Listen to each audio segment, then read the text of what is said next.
हर किसी का सपना होता है कि वह एक दिन टीवी और फिल्म इंडस्ट्री के सितारों जैसा जीवन जिए जहां शान शौकत और ऐश्वर्य की कोई भी कमी नहीं होती।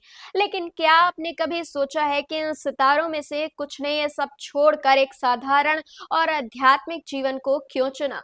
आज हम आपको उन चुनिंदा सितारों के बारे में बताएंगे जिन्होंने अपनी चमचमाती दुनिया को छोड़कर मोक्ष की राह पकड़ी। टीवी और फिल्म इंडस्ट्री में अपनी अदाकारी और खूबसूरती से सबका दिल जीतने वाली ममता कुलकर्णी का नाम हर किसी के जहन में है। लेकिन अचानक उन्होंने फिल्मी दुनिया को छोड़ दिया और अध्यात्म की राह पकड़ ली। हाल ही में महाकुंभ में उनका किन्नर अखाड़े के महामंडलेश्वर के रूप में सम्मानित होना इस बात की गवाह है कि उन्होंने शान शौकत को छोड़कर एक नया जीवन चुना। फिल्म आशिकी से फेम पाने वाली अनु अग्रवाल भी फिल्मी दुनिया से दूर हो गई। आज वह एक ऋषि की तरह जीवन जी रही हैं और उन्होंने अपने जीवन को अध्यात्म के मार्ग पर समर्पित कर दिया है। बिग बॉस के घर से लोकप्रिय होने वाली सोफिया हयात ने भी 2016 में अपना जीवन अध्यात्म को समर्पित किया। साधारण पुजारी की पोशाक में उनकी तस्वीरें अक्सर सोशल मीडिया पर वायरल होती हैं और अब उन्हें गया सोफिया मदर के नाम से जाना जाता है।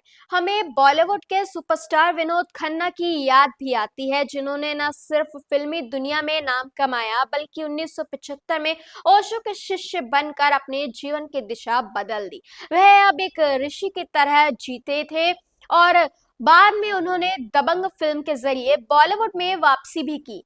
बरखा मदान, जो एक अभिनेत्री, मॉडल और निर्माता रह चुकी थी, उन्होंने 2012 में अपने ऐशो आराम भरे जीवन को छोड़ दिया और दलाई लामा के मार्ग पर चलने का निर्णय लिया।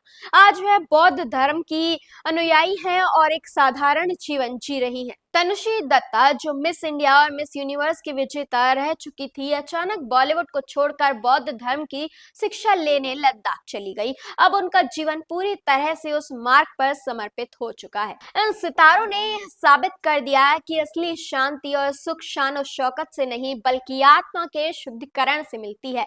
उनके फैसले हमें यह सिखाते हैं कि जीवन में कभी भी बदलाव लाना संभव है और असली खुशी और संतोष हमारे अंदर ही होता है।